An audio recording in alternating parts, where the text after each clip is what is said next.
പിതാവിന്റെയും പുത്രന്റെയും പരിശുദ്ധാത്മാവിന്റെയും നാമത്തിൽ അമ്മേ പരിശുദ്ധ അമ്മേ, അമ്മേ പരിശുദ്ധ ദൈവമാതാവേ, കൃപാസനത്തിലൂടെ ഞങ്ങളുടെ ദേശത്തിനും അമ്മ മധ്യസ്ഥം തേടി തന്ന എല്ലാ അനുഗ്രഹങ്ങൾക്കും കൃപകൾക്കും ഞങ്ങളിപ്പോൾ ഹൃദയം നിറഞ്ഞ നന്ദി പറയുന്നു. അമ്മേ പരിശുദ്ധമ്മേ ദൈവമാതാവേ, 2004 ഡിസംബർ 7 ഉച്ചകഴിഞ്ഞ് 2:30 കൃപാസനത്തിൽ സംഭവിച്ച അമ്മയുടെ പ്രത്യക്ഷപ്പെടലിനെ കുറിച്ച് തിരുസഭയ്ക്ക് സമർപ്പിച്ചിരിക്കുന്ന പഠനരേഖകളുടെ മേൽ സഭാത്മകമായ പഠനം ആരംഭിക്കുവാൻ ഞങ്ങൾ പ്രാർത്ഥിക്കുന്നു. അമ്മേ പരിശുദ്ധമേ, ഭൂസ്വർലോകങ്ങളുടെ രാജ്ഞിയായ അങ്ങേയ്ക്ക് ഭൗമസംരക്ഷണത്തിനായി പ്രപഞ്ചപ്രകൃതിയെ തന്നെ തിരുസഭ പ്രതിഷ്ഠിക്കുവാൻ ഈ പ്രത്യക്ഷീകരണം വഴി ഇടയാക്കണമേ. പരിശുദ്ധമേ, ജപമാല മാതാവേ, സകല കൃപാസനം പ്രാർത്ഥനയോടും ചേർത്ത് ഞങ്ങളിപ്പോൾ പ്രാർത്ഥിക്കുന്ന ഈ കുടുംബത്തിന്റെ പ്രത്യേക നിയോഗം പറ മക്കളെ.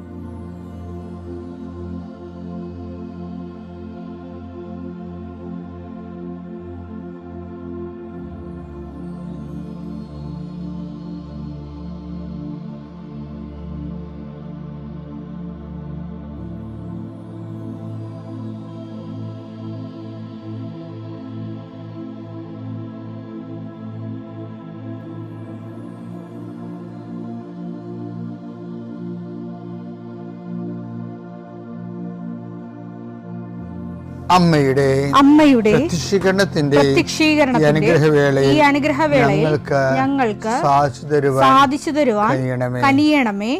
ആമേൻ. വിശ്വാസ പ്രമാണം.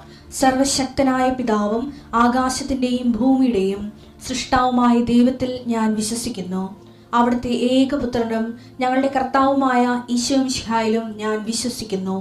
ഈ പുത്രൻ പരിശുദ്ധാത്മാവിനാൽ ഗർഭസ്ഥനായി കന്യകാമറിയത്തിൽ നിന്ന് പിറന്ന് പൊന്തിയോസ് പീലാത്തോസിന്റെ കാലത്ത് പീഡകൾ സഹിച്ച് കുരിശിൽ തറയ്ക്കപ്പെട്ട് മരിച്ച് അടക്കപ്പെട്ട് പാതാളങ്ങളിൽ ഇറങ്ങി മരിച്ചവരുടെ ഇടയിൽ നിന്ന് 3-ാം നാൾ ഉയർത്ത് സ്വർഗത്തിലേക്ക് എഴുന്നള്ളി സർവശക്തിയുള്ള പിതാവായ ദൈവത്തിന്റെ വലതുഭാഗത്തിരിക്കുന്നു. അവിടെ നിന്ന് ജീവിക്കുന്നവരെയും മരിച്ചവരെയും വിധിക്കുവാൻ വരുമെന്നും ഞാൻ വിശ്വസിക്കുന്നു. പരിശുദ്ധാത്മാവിലും ഞാൻ വിശ്വസിക്കുന്നു. വിശുദ്ധ കത്തോലിക്കാ സഭയിലും പുണ്യവാന്മാരുടെ ഐക്യത്തിലും പാപങ്ങളുടെ മോചനത്തിലും ശരീരത്തിന്റെ ഉയർപ്പിലും നിത്യമായ ജീവിതത്തിലും ഞാൻ വിശ്വസിക്കുന്നു. ആമേൻ. സുഖസ്ഥനായ ഞങ്ങളുടെ പിതാവേ, അങ്ങയുടെ നാമം പൂജിതമാകണമേ. അങ്ങയുടെ രാജ്യം വരണമേ. അങ്ങയുടെ തിരുമനസ് സ്വർഗത്തിലെ പോലെ ഭൂമിയിലും ആകണമേ. അന്നു വേണ്ടുന്ന ആഹാരം ഇന്ന് ഞങ്ങൾക്ക് തരണമേ. ഞങ്ങളോട് തെറ്റ് ചെയ്യുന്നവരോട് ഞങ്ങൾ ക്ഷമിക്കുന്നത് പോലെ ഞങ്ങളുടെ തെറ്റുകൾ ഞങ്ങളോടും ക്ഷമിക്കണമേ.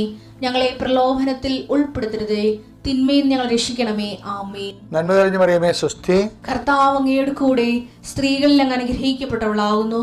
അങ്ങയുടെ ഉദരത്തിൻ ഫലമായി ഈശോ അനുഗ്രഹിക്കപ്പെട്ടവനാകുന്നു. പരിശുദ്ധ മറിയമേ, തമ്പുരാന്റെ അമ്മേ, പാപികളായ ഞങ്ങൾക്ക് വേണ്ടി ഇപ്പോഴും ഞങ്ങളുടെ മരണസമയത്തും തമ്പുരാനോട് അപേക്ഷിക്കണമേ. ആമേൻ. കർത്താവേ, നിന്റെ ഉന്നതമായ നാമത്തിന് സ്തോത്രം ചെയ്യുന്നു. കർത്താവേ, നിന്റെ വിശുദ്ധ പൗരോഹിത്യത്തെ മഹത്വപ്പെടുത്തണമേ. കർത്താവെ, സഭയിലുള്ള സാന്നിധ്യം ദൃഢമാക്കണം.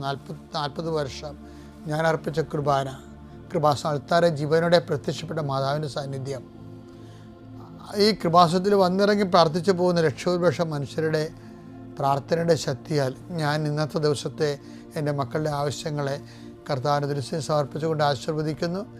കർത്താവെ, അങ്ങയുടെ മക്കളുടെ മേൽ നിൻ്റെ തിരുമുറുപാർന്ന് മരുന്നുകരം വെക്കണമേ. എൻ്റെ കർത്താവിൻ്റെ ഉന്നതമായ നാമത്തിൽ ശിരസിൻ്റെ രോഗങ്ങൾ,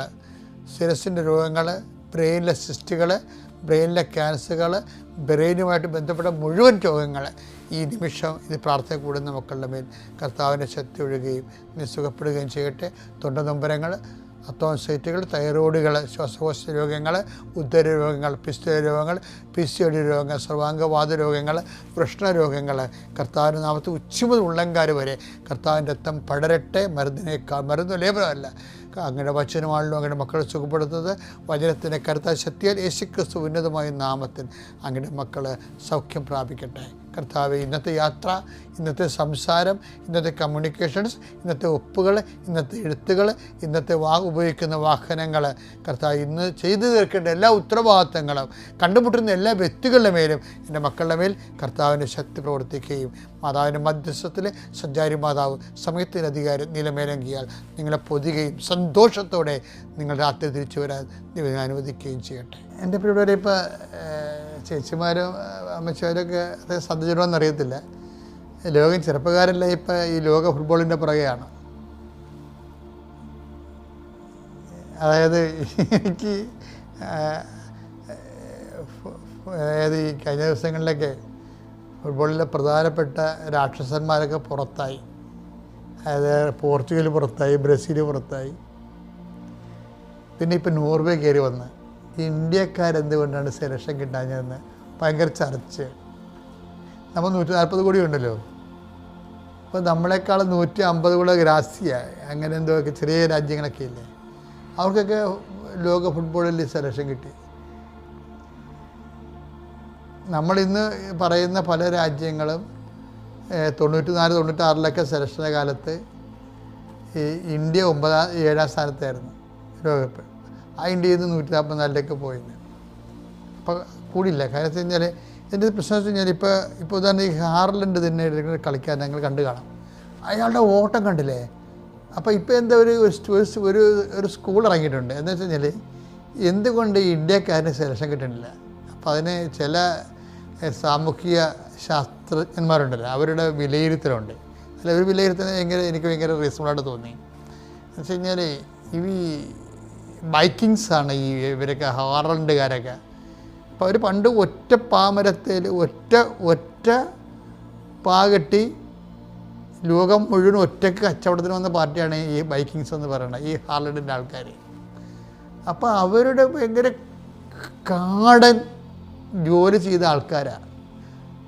അപ്പോൾ അവരുടെ DNA ഒക്കെ കാടൻ DNA ആയിരിക്കും. കാര്യം കണ്ടില്ലേ, അവനെ കണ്ടില്ലേ, ആ ഓടിപ്പോണ പോക്കിൽ പലരെയും തള്ളി താഴെയിട്ടാണ് പോണത്. അയാൾക്ക് യാതൊരുവിധ കുറ്റബോധമോ ഒന്നുമില്ല. അത് കളിയുടെ ഭാഗമാണെന്ന് പറഞ്ഞുകൊണ്ട് പോവുകയും ഈ എന്ത് വിഷയത്തിൽ അത്രയും കണ്ടിങ്ങനെ റഫാണ് അവർ. ഈ റഫ് ആൻഡ് ടഫ് എന്ന് പറഞ്ഞ പോലെ ഇന്ത്യക്കാരിങ്ങനെ റഫ് ആൻഡ് ടഫ് ആകത്തില്ല. മറ്റവർക്കാണെങ്കിൽ അവർ ആംഗ്ലോ സാക്സൺ വർഗ്ഗമാണ്, യൂറോപ്യൻസ്. അവരിങ്ങനെ ഒരു ആനിമലിൻ്റെ പുറകെ ഓടിച്ച് പിടിച്ച് ആണ് മാത്രമേ അവർക്ക് ഭക്ഷണം കിട്ടത്തുള്ളൂ. അവിടെ പൂർവികർ അങ്ങനെയായിരുന്നു, ആംഗ്ലോ സാക്സൺസ്. ഇങ്ങനെ ഓടിപ്പിടിക്കണം. ചിലപ്പോൾ അതുമായിട്ട് കുത്തി ചിലപ്പോൾ ചത്തുപോയെന്നും വരും. ഇത്ര നേരം ഒരു നേരം കഴിക്കാൻ വേണ്ടി ജീവൻ പണയം വെച്ചാണ് അവർ ജീവിച്ചുകൊണ്ടിരുന്നത്. അത് കാരണം അവർ ഭയങ്കര എനർജറ്റിക്കാണ്. ആ ലോകം മുഴുവൻ അവർ കീഴടക്കിയില്ലേ. അത് ഇതുകൊണ്ടാണ് എല്ലായിടത്തും ചെല്ലുമ്പോൾ അവരുടെ രാജ്യമല്ലേ ഉണ്ടാകണത്. കപ്പലോട്ടക്കാരുടെ കാലത്ത് അവർ പിടിച്ചെടുത്താണിതെല്ലാം. ഇന്ത്യക്കാരൻ അങ്ങനെ കപ്പലോടാനൊന്നും പോയില്ല. ചില നമ്മളെക്കുറിച്ച് പറയണതേ, നമ്മൾ എവിടെയെങ്കിലും സ്വസ്ഥമായി, നമ്മൾ വെജിറ്റേറിയനാണ്. അതുകൊണ്ട് എവിടെയെങ്കിലും ഇരുന്ന് പ്രാർത്ഥിക്കുക. വേണമെങ്കിൽ ആ ഇരിപ്പ് നമ്മൾ വേണമെങ്കിൽ ഒരു 10 കൊല്ലമൊക്കെ ഇരിക്കണേ കുഴപ്പമൊന്നുമില്ല. അങ്ങനെ നമ്മുടെ ഇതെല്ലോ മഹാഋഷിമാരുണ്ടായിട്ടില്ലേ. ഇന്നുകൊണ്ട് അത്ര ഋഷിമാർ ഹിമാലയങ്ങളിലെ. അപ്പോൾ നമുക്ക് എവിടെയെങ്കിലും ഇരുന്ന് ചെയ്യണ കാര്യങ്ങളാണ്. ഭക്ഷണം നമുക്ക് പാല് കിട്ടിയാൽ മതി, അല്ലെങ്കിൽ കുറച്ച് പഴം കിട്ടിയാൽ മതി. അതിന് വേട്ടയാടി പിടിക്കലൊന്നുമില്ല. സസ്യബുക്കുകളാണ് പൊതുവേ ഇന്ത്യക്കാർ. അതിങ്ങനെ ഒരു 2-3 ലക്ഷം കൊല്ലം ഈ DNA, ഈ ജീൻസ് ഇങ്ങനെ കൈമാറുമ്പോൾ നമ്മൾ ഇരിപ്പുകാരാകും. പക്ഷേ ഇരിക്കണ പരിപാടിക്ക് നമ്മൾ അധികം ഓടാത്ത കാര്യങ്ങളില്ലേ. ഇപ്പം ചെസ്സൊക്കെ ലോകത്തിൽ 1ാം സ്ഥാനമാണ് നമുക്ക് ചെസ്സിന്. എന്താ, ഇരുന്നാൽ മതിയല്ല. ഫുട്ബോളിൽ 90 മിനിറ്റ് ഓടണ്ടേ അങ്ങോട്ടും ഇങ്ങോട്ടും, എപ്പോഴും ഓട്ടത്തിലല്ലേ. എന്ത് ഓടവേ എന്ത് മറിച്ചത് നമുക്ക് അറിയാൻ പറ്റത്തില്ല. അപ്പം അതുപോലെ തന്നെയായിരിക്കും. പക്ഷേ ഇത് ഇങ്ങനെ ഒരു DNA, അല്ല ഡോർമൻ DNA, അതായത് സ്റ്റാറ്റിക് ആയിട്ടുള്ള എവിടെയെങ്കിലും ഇരുന്ന് ചെയ്യണ ജോലി. ക്രിക്കറ്റിലും നമുക്ക് സ്റ്റമ്പിൻ്റെ അടുത്ത് നിന്ന് ഇടക്കൊന്ന് അടിച്ചാൽ മതിയല്ല, ഒരു സിക്സൊക്കെ അടിക്കണ കുഴപ്പമൊന്നുമില്ലല്ലോ. അപ്പോൾ ക്രിക്കറ്റിൽ നമുക്ക് നല്ല സമ്മാനം കിട്ടിയിട്ടുണ്ട്. നമ്മളത്ര മോശക്കാരൊന്നും അല്ലേ. നമ്മുടെ DNA ഇങ്ങനെ എവിടെയെങ്കിലും ഇരിക്കണ DNA ആണെന്നുള്ളത്. എന്താ ഞാനിപ്പോൾ ഇത് പറയാൻ കാര്യം, ഞാൻ നിങ്ങളെ ലോകകപ്പ് പഠിപ്പിക്കാൻ വന്നതല്ല. പക്ഷേ എന്താ പ്രശ്നം വെച്ച് കഴിഞ്ഞാൽ പ്രാർത്ഥനാ ജീവിതത്തെ ഇത് ബാധിക്കുന്നുണ്ട് ശരിക്കും, പ്രത്യേകിച്ച് ഉടമ്പടി ജീവിതത്തെ. എന്താ പ്രശ്നം വെച്ചാൽ ഉടമ്പടി ഈശോ ഈ പുതിയ നിയമത്തിൻ്റെ ആധ്യാത്മികത ഉദ്ഘാടനം ചെയ്തപ്പോൾ ഈശോ പറഞ്ഞ് ഈ പഴയ മെഷർ കൊണ്ട് നടക്കത്തില്ല കേട്ടോ, പുതിയ വീഞ്ഞാണിത്, ഇത് പഴയ തോൽക്കുടത്തേക്ക് കൊണ്ടുപോയി വെക്കരുത്.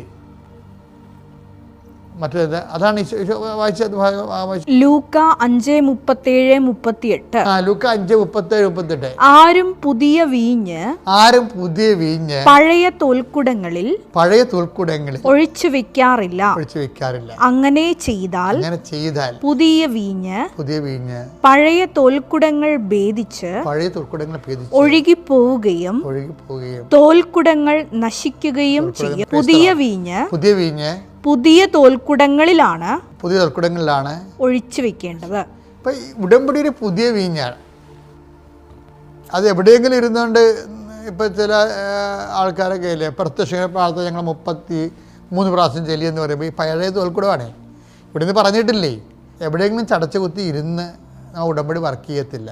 ഇത് പുതിയ വീഞ്ഞാണ്, പുതിയ തോൽക്കുടങ്ങളിൽ തന്നെ വെക്കണം. ഇത് ഇറങ്ങി പ്രവർത്തിക്കുകയാണ് ചെയ്യണം. നമ്മൾ കാരുണ്യ പ്രവർത്തികൾ അങ്ങനെയാണ്. നിങ്ങൾ എന്നെ സന്ദർശിച്ചു എന്നല്ലേ പറഞ്ഞു, ഞാൻ കാരാഗ്രഹവാസിയായിരുന്നു, എന്നെ സന്ദർശിച്ചു. അപ്പം ആരാണ്? കർത്താവ് നമ്മളെ സന്ദർശിക്കാൻ വന്നതല്ല, ദൈവത്തെ നമ്മൾ സന്ദർശിക്കുകയാണ് ചെയ്യണത്. റീച്ച് ഔട്ട് ചെയ്യുകയാണ്. അപ്പോൾ റീച്ച് ഔട്ട് ചെയ്യുകയാണ്, അല്ലാതെ വീടിനകത്ത് കുത്തിയിരിക്കുകയല്ല. അപ്പോൾ ഉടമ്പടിയിൽ വരുന്ന ഏറ്റവും വലിയ സാക്ഷ്യങ്ങളുടെ കാരണം ഇതിൻ്റെ പുതിയ വീഞ്ഞ് അത് എടുത്ത ആൾക്കാർ, പ്രത്യേകിച്ച് ചെറുപ്പക്കാരുടെ സാക്ഷ്യങ്ങളല്ല, ഇടി മുഴക്കമുള്ള സാക്ഷ്യങ്ങൾ. എന്താണ്? അവർ പുതിയ വീഞ്ഞ് പുതിയ തോൽക്കുടങ്ങൾ തന്നെ വെച്ചിരിക്കുന്നത്. അത് ഇടിവിട്ട് പോലെ ഇറങ്ങി പ്രവർത്തിക്കും. കഴിഞ്ഞ ദിവസങ്ങളിലൊക്കെ ഞാൻ പറഞ്ഞ സാക്ഷ്യങ്ങളെല്ലാം അങ്ങനെയല്ലേ. ഓരോരുത്തരും ഇങ്ങനെ ഇറങ്ങി കർത്താവിൻ്റെ സുവിശേഷം കൈമാറുന്ന പുതിയ വീഞ്ഞ് പുതിയ തോൽക്കുടങ്ങളിൽ എല്ലാവരും വെക്കാനും അതുകൊണ്ട് പുതിയ ഫലങ്ങൾ ഉണ്ടാക്കാനും ദൈവം നിങ്ങളെ സഹായിക്കട്ടെ. പിതാവിൻ്റെയും പുത്രൻ്റെയും പരിശുദ്ധാത്മാവിൻ്റെയും നാമം. എൻ്റെ പേര് അഞ്ജന, എൻ്റെ വീട് കൊല്ലത്താണ്. ഇതെൻ്റെ ചേച്ചിയുടെ പേര് അഞ്ജലി. ഞാനൊരു അഡ്വക്കേറ്റാണ്. ഞാനിവിടെ ഇതിപ്പോൾ എൻ്റെ 4ാമത്തെ ഉടമ്പടിയാണ് ഞാൻ കൃപാസനത്തിൽ നിന്ന് എടുക്കുന്നത്. എൻ്റെ ആദ്യത്തെ ഉടമ്പടി ഞാൻ എടുക്കുന്നത് 22/2/2025 എൻ്റെ ഒരു കസിൻ പറഞ്ഞിട്ടാണ് ഞാൻ ഇങ്ങനൊരു പള്ളിയുള്ള കാര്യം തന്നെ ആദ്യമായിട്ട് അറിയുന്നത്. അന്ന് ഞാനും ചേച്ചിയും അമ്മയും കൂടെ ആദ്യമായിട്ട് പ്രാർത്ഥിക്കാനായിട്ട് ഇവിടെ വരുമായിരുന്നു. വന്ന സമയത്ത് ഇവിടെ ഇതേ കണക്ക് ഒരുപാട് ആൾക്കാരായിരുന്നു. അപ്പം നമുക്ക് ഉടമ്പടീനെ പറ്റി എന്താണെന്നൊന്നും അറിയത്തില്ലായിരുന്നു. അപ്പം നമ്മൾ മനസ്സറിഞ്ഞ് ഈശോടുത്ത് പ്രാർത്ഥിച്ചിട്ടാണ് പോയത്. പിന്നീടാണ് നമ്മളിങ്ങനെ ഇതേ കണക്ക് ഇവിടെ വന്നപ്പോൾ തന്നെ നമ്മൾ ഇതേ കണക്ക് യൂട്യൂബ് ചാനലിൽ ലൈവൊക്കെ കാണുകയും ഒക്കെ ചെയ്യുമായിരുന്നു. അങ്ങനെ ഉടമ്പടീനെ കുറിച്ച് അറിഞ്ഞ് ആദ്യമായിട്ട് ഞങ്ങൾ 22/2/2025 ഇവിടെ ഉടമ്പടി എടുക്കാൻ വന്നു. അങ്ങനെ ഉടമ്പടി എടുക്കാൻ വന്നപ്പോൾ ഞാനും എൻ്റെ ചേച്ചിയും കൂടി ആയിരുന്നു ആദ്യം വന്നത്. അങ്ങനെ ഉടമ്പടി എടുത്ത് ഞങ്ങൾ പ്രാർത്ഥിക്കുമായിരുന്നു. ആദ്യം പ്രാർത്ഥിക്കുന്ന സമയത്ത് നമുക്ക് ഇതേപോലെ കാര്യങ്ങളൊന്നും അറിയത്തില്ലായിരുന്നു, ഇങ്ങനെയൊക്കെയാണ് ഇതിനകത്ത് ചെയ്യേണ്ടത്. നമ്മൾ അതേ കണക്ക് ചെയ്യാനായിട്ട് നമുക്കൊരു ടെംപ്റ്റേഷൻ ഉണ്ടെങ്കിലും നമുക്കത് ആദ്യമേ സാധിക്കത്തില്ലായിരുന്നു. പക്ഷേ പിന്നീട് നമ്മൾ ഈ പള്ളിയിൽ ഓരോ സമയത്ത് വരും തോറും നമുക്ക് അമ്മയായിട്ട് അത്ര അടുക്കാനായിട്ടുള്ളൊരു കൃപ കിട്ടിയ സമയത്ത് നമ്മളറിയാതെ തന്നെ ഓരോ കാര്യങ്ങൾ നമ്മൾ ചെയ്യുമായിരുന്നു. അങ്ങനെ ഈ 4ാമത്തെ ഉടമ്പടിയിൽ ആദ്യമായിട്ട് ഞാൻ വെച്ചൊരു നിയോഗം എന്ന് പറയുന്നത്, എനിക്കൊരു എയ്ബ് എന്ന് പറയുന്നൊരു എക്സാം ഉണ്ടായിരുന്നു. അത് LLB എടുത്തു കഴിഞ്ഞ് 2 വർഷത്തിനുള്ളിൽ നമ്മൾ ഈ എയ്ബ് എടുത്തില്ലെങ്കിൽ നമുക്ക് പിന്നെ ഇന്ത്യയിൽ എവിടെയും പ്രാക്ടീസ് ചെയ്യാൻ പറ്റത്തില്ല. അപ്പം ആദ്യമേ ഒരു ഞാൻ എഴുതിയിട്ടുണ്ടായിരുന്നു. അപ്പോൾ എനിക്കത് ലഭിച്ചില്ല. പിന്നെ ഞാൻ ഇവിടെ ഇത് എഴുതുന്നതിന് മുന്നേ ഞാൻ അച്ഛനെ വന്ന് കാണാൻ വന്നപ്പോൾ എനിക്ക് അന്നത്തെ ദിവസം അച്ഛനെ കാണാൻ സാധിച്ചില്ലായിരുന്നു. അപ്പോൾ ഇവിടെ പ്രേക്ഷിതയായിട്ടുള്ളൊരു ചേച്ചി ഉണ്ടായിരുന്നു. അപ്പോൾ ആ ചേച്ചി എൻ്റെ അടുത്ത് പറഞ്ഞു, മോള് പഠിച്ചിട്ട് നല്ല കണക്ക് എക്സാം എഴുതാനായിട്ട് ഹോൾ ടിക്കറ്റ് കിട്ടുമ്പോൾ അച്ഛൻ്റെ അടുത്ത് വന്ന് പ്രാർത്ഥിക്കണം, അപ്പം മോൾക്ക് അച്ഛനെ കാണാൻ പറ്റും, അച്ഛൻ മോൾക്ക് വേണ്ടി പ്രാർത്ഥിക്കുമെന്ന്. അങ്ങനെ ഞാൻ 2ാമത്തെ ദിവസം വന്നപ്പോൾ എനിക്ക് അച്ഛനെ കാണാൻ പറ്റി. അങ്ങനെ അച്ഛൻ്റെ അടുത്ത് ഞാൻ പ്രാർത്ഥിച്ചു, അച്ഛൻ്റെ അടുത്ത് കാര്യങ്ങൾ പറഞ്ഞു, എനിക്ക് വേണ്ടി അച്ഛൻ പ്രാർത്ഥിച്ചു. അങ്ങനെ ഞാൻ എക്സാമിന് പോകാൻ നേരത്ത് എൻ്റെ കാശ് രൂപവും ഉപ്പും കൊണ്ടായിരുന്നു ഞാൻ പോയത്.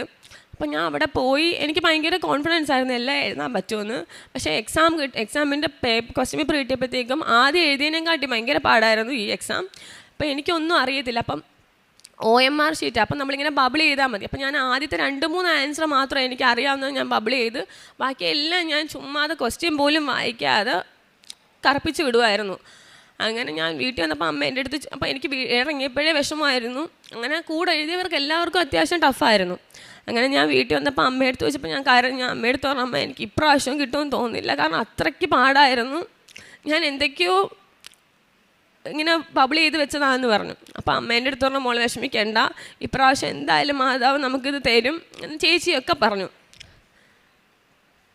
അങ്ങനെ ഞാൻ എല്ലാ ദിവസവും ഉടമ്പടിയിൽ രാവിലെയും സായന പ്രാർത്ഥനയിൽ എല്ലാം ഞാൻ പ്രാർത്ഥിക്കാറുണ്ട്, ദൈവമേ എനിക്കിത് കിട്ടണേ, കാരണം കിട്ടിയില്ലെങ്കിൽ ചിലപ്പം ഈ ബാർ കൗൺസിൽ ഓഫ് ഇന്ത്യ പറയുകയാണെങ്കിൽ നമുക്ക് 2ാമത്തെ വർഷം കഴിയുമ്പോൾ വീണ്ടും എൻറോൾ ചെയ്യേണ്ടി വരും. അപ്പോൾ ഞാനിപ്പോൾ 2024 എനിക്ക് എൻറോൾമെൻറ്റ് കിട്ടിയെങ്കിൽ പിന്നെ എനിക്കിത് ഈ പ്രാവശ്യം എനിക്ക് കിട്ടിയില്ലെങ്കിൽ 2027, അപ്പോൾ എൻ്റെ ഇയർ ഓഫ് പ്രാക്ടീസ് പോകും.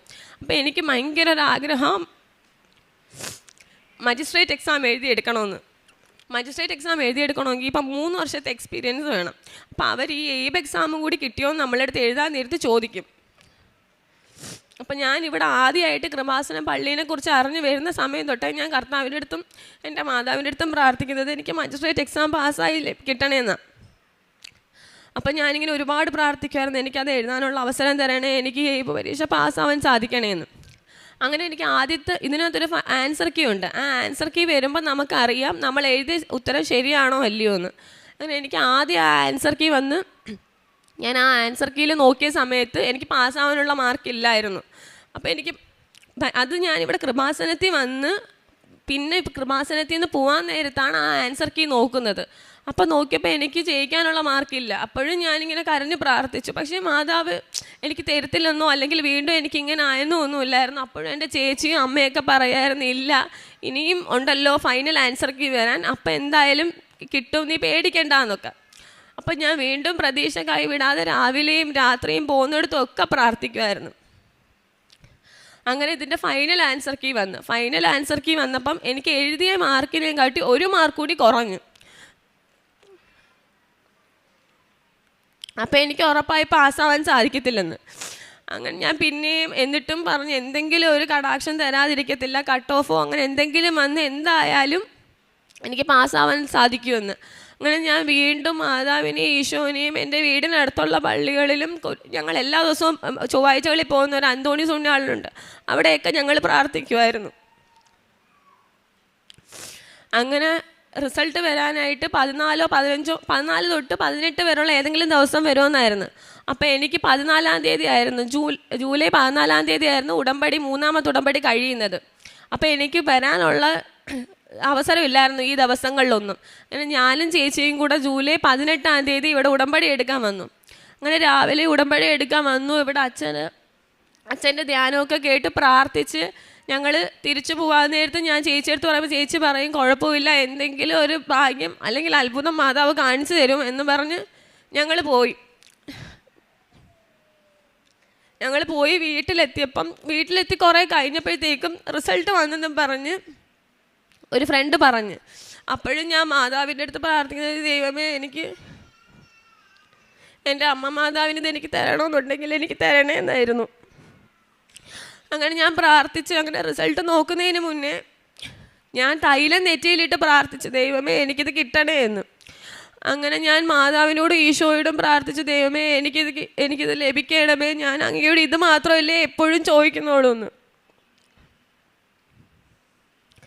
അങ്ങനെ ഞാൻ നോക്കാതെ നേരത്ത് ആദ്യമേ സൈറ്റ് സർവർ കിട്ടുന്നില്ല, അത് നെറ്റ്വർക്ക് ബിസി എന്നായിരുന്നു കാണിക്കുന്നത്. അപ്പം എൻ്റെ ചേച്ചിക്ക് എന്തായാലും ഉറപ്പായിരുന്നു ചിലപ്പോഴേ കിട്ടത്തുള്ളൂ, കാരണം ഇതുവരെ കട്ട് ഓഫിൻ്റെ കാര്യമൊന്നും വന്നില്ല, പിന്നെ എനിക്ക് വിഷമാവുമല്ലോ എന്ന് വിചാരിച്ച് കിട്ടുമെന്ന് പറയുമായിരുന്നു. അങ്ങനെ ഞാൻ ഈ നോട്ടിഫിക്കേഷൻ വീണ്ടും എയ്ബിൻ്റെ ഒരു notification bar council of India ഇട്ട്, അങ്ങനെ ഞാൻ പ്രീ റിലീസ് എന്നും പറഞ്ഞ് അതിനകത്ത് വന്നത്. അപ്പോൾ ആർക്കും റിസൾട്ട് കിട്ടുന്നില്ല, നോക്കാൻ സാധിക്കുന്നില്ലായിരുന്നു.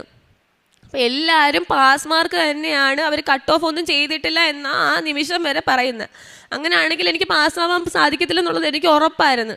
അങ്ങനെ ഞാൻ ആ പ്രീ റിലീസ് നോക്കിയപ്പം അതിനകത്ത് ബാർ കൗൺസിൽ ഓഫ് ഇന്ത്യയുടെ ചെയർമാൻ ഇട്ടേക്കുന്നത് എന്താണെന്ന് വെച്ച് കഴിഞ്ഞാൽ ക്വസ്റ്റ്യൻ പേപ്പർ പാടായതുകൊണ്ടും കുട്ടികളുടെ കൺസേൺ കൊണ്ടും 3 മാർക്ക് അവരതിനകത്ത് വിഡ്രോ ചെയ്തു എന്ന്. അതൊരിക്കലും അങ്ങനെ സംഭവിക്കത്തില്ല. കാരണം അത്രയും നേരം വരെ അങ്ങനെ ഒരു ഡിസിഷനെ കുറിച്ചോ അങ്ങനെ ഒരു കാര്യത്തിനെ കുറിച്ചോ ആരും സംസാരിച്ചിരുന്നില്ല. കുറേ പേർക്ക് എളുപ്പമായിരുന്നു, കുറേ പേർക്ക് പാടായിരുന്നു എന്നായിരുന്നു അതിനകത്ത് വന്നിരുന്നത്. യാതൊരു മാർക്കും കട്ട് ഓഫ് ആയിട്ടും വന്നില്ല.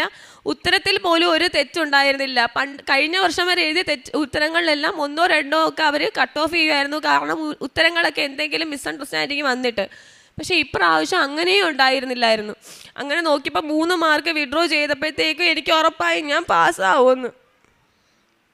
കാരണം അത്രയും മാർക്കിൽ എനിക്ക് പാസ്സാവാനുള്ള ഉണ്ടായിരുന്നു. ആ 3 മാർക്ക് അവർ കട്ട് ഓഫ് ചെയ്തില്ലായിരുന്നെങ്കിൽ എനിക്ക് ഒരിക്കലും പാസ്സാവാൻ സാധിക്കത്തില്ലായിരുന്നു. അപ്പം ഞാൻ ചേച്ചിയെടുത്ത് പറഞ്ഞു. അപ്പോൾ എനിക്ക് എൻ്റെ റിസൾട്ട് നോക്കുന്നതിന് മുന്നേ ഉറപ്പായി ഞാൻ പാസ്സായി എന്ന്. എന്നിട്ട് അത് രാത്രി മുഴുവൻ 12 മണി വരെ നോക്കി. എന്നിട്ട് പക്ഷേ നെറ്റ്വർക്ക് ബിസി എന്ന് പറഞ്ഞ് കാണിച്ചില്ല. അങ്ങനെ പിറ്റേ ദിവസം രാവിലെ ഞാനും ചേച്ചിയും കൂടെ 5:30 എണീറ്റ് രാവിലത്തെ പ്രാർത്ഥനയും കഴിഞ്ഞ് ഞാനും ചേച്ചിയും സൈറ്റിൽ നോക്കിയപ്പോഴത്തേക്കും സൈറ്റ് വന്ന്. അങ്ങനെ ഞാൻ എൻ്റെ ഹോൾ ടിക്കറ്റ് നമ്പരും പാസ്വേഡും അടിച്ച് നോക്കിയപ്പോഴത്തേക്കും റിസൾട്ട് പാസ് എന്നാണ് കാണിച്ചത്. ശരിക്കും അമ്മ മാതാവിൻ്റെ ഈശോയുടെയും കരുണയില്ലായിരുന്നെങ്കിൽ എനിക്ക് ഒരിക്കലും അത് പാസ്സാവാൻ സാധിക്കത്തില്ലായിരുന്നു. കാരണം അതുവരെയും അവർ ഒരു രീതിയിലും ഒരു അഡ്ജസ്റ്റ്മെൻറ്റ് നടത്താൻ റെഡി ആയിരുന്നില്ല. പക്ഷേ അന്നത്തെ തലേ ദിവസം ഞാൻ ഇവിടുന്ന് ഉടമ്പടി എടുത്ത് വീട്ടിൽ പോയി നോക്കിയപ്പോഴാണ് ആ ഒരു 2 മിനിറ്റിനിടയ്ക്കാണ് കാണിച്ചത് പ്രീ റിലീസിനകത്ത് 3 മാർക്ക് കുറച്ചു എന്നുള്ളത്. ഞാൻ എല്ലാ ദിവസവും ഞാൻ എക്സാം എഴുതിയപ്പോൾ തൊട്ട് ഞാൻ ഉടമ്പടിക്ക് വന്ന് ആ റിസൾട്ട് വരുന്നവരെ ഞാൻ മാതാവിനോട് പ്രാർത്ഥിക്കുമായിരുന്നു, ദൈവമേ എനിക്ക് ഈ എക്സാം എഴുതാൻ സാധിക്കണേ, ഇല്ലെങ്കിൽ 2026 ഈ 2026 എനിക്ക് എക്സാം ഇല്ല, പിന്നെ 2027 എഴുതാൻ പറ്റത്തോളായിരുന്നു. അപ്പോൾ എനിക്ക് എന്തായാലും 2 വർഷം കഴിഞ്ഞ് അടുത്ത 3-ാമത്തെ വർഷം തുടങ്ങുക. അപ്പോൾ എനിക്ക് ഈ 2024 എൻറോൾമെൻറ്റ് വെച്ച് യാതൊരു ഫലവും ഇല്ല. പിന്നെ 2027 വെച്ചാൽ പിന്നെ എനിക്ക് മജിസ്ട്രേറ്റ് എക്സാം എന്ന് പറയുന്നത് പിന്നെ ഒരുപാട് ദൂരമായിരുന്നു. എനിക്ക് എൻ്റെ അമ്മ മാതാവ് എൻ്റെ ഈശോ വഴി നേടുത്തുന്ന അനുഗ്രഹം തന്നെയാണ് ഞാൻ ഇപ്പോഴും വിശ്വസിക്കുന്നത്. ഞാൻ എൻ്റെ കൂടെയുള്ള എല്ലാ കൂട്ടുകാരോടും അത് തന്നെയാണ് പറഞ്ഞത്. ഞാൻ എൻ്റെ കൂട്ടുകാരോടെല്ലാം പറയുമായിരുന്നു, മാതാവിനെ വിശ്വസിച്ചാൽ ഒരിക്കലും കൈ വിടത്തില്ല എന്ന്. ഞാൻ എൻ്റെ അടുത്തൊരു സുഹൃത്തിനും ഇപ്പം എക്സാമിൻ്റെ റിസൾട്ട് വരാൻ കാത്തിരിക്കുക. അപ്പം ഞാൻ അവനോടും പറഞ്ഞ എന്താണെന്ന് വെച്ച് കഴിഞ്ഞാൽ, റിസൾട്ട് വരുമ്പോൾ നീ പാസ്സാവും, ഒരിക്കലും അമ്മ മാതാവിനെ കൈവിടത്തില്ല എന്ന് തന്നെയാണ്. ഞാൻ ഈ പ്രേക്ഷിത പ്രവർത്തനം ചെയ്യാൻ നേരത്തെ എനിക്ക് പത്രം കൊടുക്കുന്ന കാര്യങ്ങളൊക്കെ ഞാനിങ്ങനെ വീഡിയോസൊക്കെ വഴി കേട്ടിട്ടുണ്ടായിരുന്നു. ഓരോരുത്തർ പറയുന്നത് വാങ്ങിക്കില്ല അങ്ങനെയൊക്കെ. അപ്പം ഞാനും വിചാരിക്കുമായിരുന്നു നമ്മൾ കൊടുക്കുന്ന സമയത്ത് അവർ വാങ്ങിച്ചില്ലെങ്കിൽ എന്ത് ചെയ്യുമെന്ന്. പക്ഷെ നമ്മളത് കൊടുക്കാൻ നേരത്ത് നമ്മളുടെ അടുത്ത് അവരത് വേണ്ട എന്ന് പറഞ്ഞാൽ പോലും നമുക്കൊരു സങ്കടവും തോന്നത്തില്ല. നമ്മളിപ്പോൾ വിചാരിക്കും ഓക്കെ, നമ്മളപ്പോൾ അവർക്ക് വേണ്ടി പ്രാർത്ഥിച്ചിട്ട് വീണ്ടും അടുത്ത ആൾക്കാർക്ക് നമുക്ക് പത്രം കൊടുക്കാനുള്ള ഒരു ധൈര്യം നമുക്ക് ഈശോ തരും. പിന്നെ ഞങ്ങൾ ചെയ്യുന്ന ഞാനും എൻ്റെ ചേച്ചിയും ഞങ്ങൾക്ക് 2 പേർക്കും അവധിയുള്ള ദിവസങ്ങളിൽ ഞങ്ങൾ വീട്ടിൽ ഫുഡ് ഉണ്ടാക്കി ഈ വഴിയോരത്ത് ഫുഡ് കഴിക്കാതിരിക്കുന്ന ആളുകൾക്കും പള്ളികളുടെ ഫ്രണ്ടിലും ബസ് സ്റ്റാൻഡിൻ്റെയൊക്കെ ഫ്രണ്ടിലും ആൾക്കാർ ഫുഡ് കഴിക്കാതിരിക്കുമ്പോൾ അവർക്ക് ഫുഡ് ഉണ്ടാക്കി കൊണ്ട് കൊടുക്കുകയും അവർക്ക് വേണ്ടുന്ന കാര്യങ്ങളും ഒക്കെ ചെയ്യും. ഞങ്ങൾ എല്ലാ ദിവസവും ഞങ്ങളുടെ മാതാവിനെ പ്രാർത്ഥിക്കാതെ കിടക്കാറില്ല. ഞങ്ങൾ എപ്പോഴും വിചാരിക്കും ആ കസിൻ ഞങ്ങളുടെ അടുത്ത് പറയാൻ തന്നെ കാരണം ഞങ്ങളുടെ മാതാവ് ഇങ്ങനെ ഒരു സ്ഥലത്തുണ്ട് ഉണ്ടെന്ന് അറിയണമെന്ന് കൊണ്ടുവന്ന് എൻ്റെ ചേച്ചിക്കും എൻ്റെ വീട്ടിലുള്ളവർക്കും എല്ലാം എൻ്റെ അമ്മ മാതാവ് എന്ന് പറയുന്നത് അത്രയും വിശ്വാസവും അത്ഭുതമാണ്. എനിക്ക് ഈ വിജയം തന്നെ തന്നതും എനിക്ക് ഇനിയുള്ള വഴിയിൽ എന്നെ വഴിയായിട്ട് നിർത്തുന്നതും എൻ്റെ മജിസ്ട്രേറ്റ് എക്സാം എനിക്ക് ഒരു സ്വപ്നമല്ല യാഥാർത്ഥ്യമാണെന്നുള്ളതും എൻ്റെ കർത്താവ് എനിക്ക് കാണിച്ചു തരും. ഈശോയ്ക്കും അമ്മയ്ക്കും നന്ദി പറഞ്ഞുകൊണ്ട് ഞാൻ എൻ്റെ അത്ഭുതങ്ങളെ നിങ്ങളുടെ മുന്നിൽ അറിയിക്കുന്നു. വിലാപങ്ങളുടെ പുസ്തകം 3-ാം അധ്യായം 57-58 തിരുവചനങ്ങൾ. ഞാൻ വിളിച്ചപ്പോൾ അവിടുന്ന് അടുത്തു വന്നു, ഭയപ്പെടേണ്ട എന്ന് അവിടുന്ന് പറഞ്ഞു. കർത്താവെ, അവിടുന്ന് എനിക്ക് വേണ്ടി ന്യായവാദം നടത്തി, അവിടുന്ന് എൻ്റെ ജീവനെ രക്ഷിച്ചു. അഡ്വക്കേറ്റ് അഞ്ജനയുടെ പ്രത്യക്ഷീകരണ സാക്ഷ്യം നാം ശ്രവിച്ചുകൊണ്ടിരിക്കുമ്പോൾ നമുക്ക് മനസ്സിലാകുന്നത് ഇത് not by merit but by grace എന്ന ഉടമ്പടി അടിസ്ഥാനത്തിൽ സമയച്ചുരുക്കത്തിൽ അമ്മ നൽകിയിട്ടുള്ള ഒരു വലിയ അനുഗ്രഹമാണ്. ഒരു മജിസ്ട്രേറ്റ് ആകണമെന്ന ആഗ്രഹത്തോടു കൂടിയാണ് ഈ മകൾ എയ്ബ് പരീക്ഷ എഴുതുവാനായി ഒരുങ്ങുന്നത്. ഓരോ തവണയും അതിനുവേണ്ടി പരിശ്രമിക്കുമ്പോൾ അവസാനമായി ഉള്ള തൻ്റെ ആഗ്രഹത്തിനു വേണ്ടി പരിശുദ്ധ അമ്മയോട് മധ്യസ്ഥം അപേക്ഷിച്ച് പ്രാർത്ഥിക്കുകയാണ്. OMR ഷീറ്റിൽ ഒരു തവണ നമ്മൾ ബബിൾ ചെയ്ത് കഴിഞ്ഞാൽ പിന്നെ ഒന്നും ചെയ്യാനില്ല. പക്ഷേ ഞാൻ തോറ്റുപോകും, എൻ്റെ മെറിറ്റ് ഇപ്പോൾ 0 ആണ് എന്നുള്ള ലെവലിലേക്ക് നമ്മുടെ സ്റ്റാറ്റസ് താഴുമ്പോഴാണ് കൃപ വർക്ക് ചെയ്യുന്നതെന്ന് നമുക്ക് മനസ്സിലാക്കാം. കാരണം ഉടമ്പടിയുടെ കണ്ടൻറ്റും അത് തന്നെയാണ്. എപ്പോഴാണ് നമ്മുടെ മെറിറ്റ് പൂർണ്ണമായും 0 ആകുന്നത്, അവിടെയാണ് ഈശോ ശക്തമായി പ്രവർത്തിക്കാൻ തുടങ്ങുന്നത്. 3 മാർക്ക് എക്സ്ട്രാ എങ്ങനെയാണ് ലഭിക്കുന്നത് എന്ന് ഈ മകളിവിടെ ഏറ്റുപറയുകയുണ്ടായി. കാരണം അവിടെ ഒരു ടീച്ചിങ് അല്ലെങ്കിൽ കരിയർ സിസ്റ്റത്തിൽ ഇങ്ങനെയാണ്, എഡ്യൂക്കേഷൻ സിസ്റ്റത്തിൽ ഒരു പക്ഷേ പേപ്പർ ടഫായാൽ ഇവാലുവേഷൻ ലിബറലാകാം, അല്ലെങ്കിൽ പേപ്പർ ഇവാലുവേഷൻ ലിബറലായാൽ പേപ്പർ ടഫാവാം. അങ്ങനെയൊക്കെയുള്ള ചില ടിപ്സ് നമുക്കറിയാവുന്നതാണ്. ഇവിടെ ഇത്രയും ഹൈ റിസ്ക്കുള്ള ഒരു എയ്ബ് എന്ന പരീക്ഷയിൽ ഒരു മജിസ്ട്രേറ്റ് ആകാനുള്ള വളരെ യങ് ഏജിൽ തന്നെ ഈശോയോട് ചേർന്ന് നിന്ന് ന്യായം വിധിക്കുന്ന ഒരു വ്യക്തിയാകാനുള്ള ഒരു പരീക്ഷണമാണിത്. അപ്പോൾ ഈശോ എത്രമാത്രം ഈ മകളെ ഒരുക്കി എന്ന് നമുക്ക് മനസ്സിലാക്കാം. പരിശുദ്ധ അമ്മ കൂടെ നടന്നുകൊണ്ടാണ് ഈശോയോട് ചേർന്ന് നിൽക്കാൻ ഈ മകളെ ഇന്ന് അനുഗ്രഹിച്ചിരിക്കുന്നത്. ഇന്ന് ഈ ദിവസങ്ങളിലുള്ള സാക്ഷ്യങ്ങളെല്ലാം തന്നെ യൂത്ത് വളരെയധികം കത്തിക്കയറുന്ന സാക്ഷ്യങ്ങളാണ്. ഈശോയോട് ചെയ്യുന്ന പ്രോമിസ് വളരെ ശക്തമാണ്. ഈശോ ഇനി എനിക്ക് കൈവിടാൻ സാധിക്കുകയില്ല, കാരണം എനിക്ക് 1 മാർക്ക് നൽകിയത് മറ്റുള്ളവർക്കൊന്നും ആർക്കും നൽകാത്തതാണ്. ആ ഒരു സിസ്റ്റം ഉണ്ടാക്കിയത് എനിക്ക് വേണ്ടി മാത്രമാണ്. ഇങ്ങനെ ഒരു സിസ്റ്റം അവിടെ സാധ്യമല്ലായിരുന്നു, പക്ഷേ എനിക്ക് വേണ്ടി അങ്ങനെ ഒരു സിസ്റ്റം ആ സമയത്ത് പരിശുദ്ധ അമ്മയുടെ മധ്യസ്ഥതയിൽ എനിക്കുണ്ടായി. പരിശുദ്ധ അമ്മ സുവിശേഷങ്ങൾ വായിക്കുമ്പോൾ മേരി മാഗ്ദലിൻ്റെ ഒരു സംഭവം നമുക്ക് ഓർമ്മ വരും. കാരണം ഈശോയെ ആരോ എടുത്തുകൊണ്ടുപോയി, ഈശോയുടെ ശരീരം അവിടെ കാണാനില്ല. ഒരു ഐഡിയ ഇല്ലാത്ത ഒരു സമയത്ത് മേരി മാഗ്ദലിൻ അവിടെ ഇരുന്ന് കരഞ്ഞുകൊണ്ടിരിക്കുമ്പോഴാണ് ഈശോ അവളെ മറിയം എന്ന് അഭിസംബോധന ചെയ്ത് വിളിക്കുന്നത്. നമ്മുടെ എല്ലാ ആ സങ്കടങ്ങളിൽ നമ്മെ പേര് ചൊല്ലി വിളിക്കുന്ന ഒരു ദൈവമുണ്ട്. നമ്മുടെ തലമുടി നാര് പോലും എണ്ണി നമ്മുടെ അവിടുത്തെ കയ്യിൽ നമ്മുടെ പേര് എഴുതി കാത്തു സൂക്ഷിക്കുന്ന, പരിരക്ഷിക്കുന്ന, പരിപാലിക്കുന്ന ദൈവത്തിനെ നമുക്കെപ്പോഴും നന്ദി പറയാം. അഡ്വക്കേറ്റ് അഞ്ജനയുടെ ശക്തമായ പ്രത്യക്ഷീകരണ സാക്ഷ്യത്തിന് ഈശോയ്ക്കും പരിശുദ്ധ അമ്മയ്ക്കും നല്ലൊരു കയ്യടി നൽകി സാക്ഷ്യം നമുക്ക് സമർപ്പിക്കാം.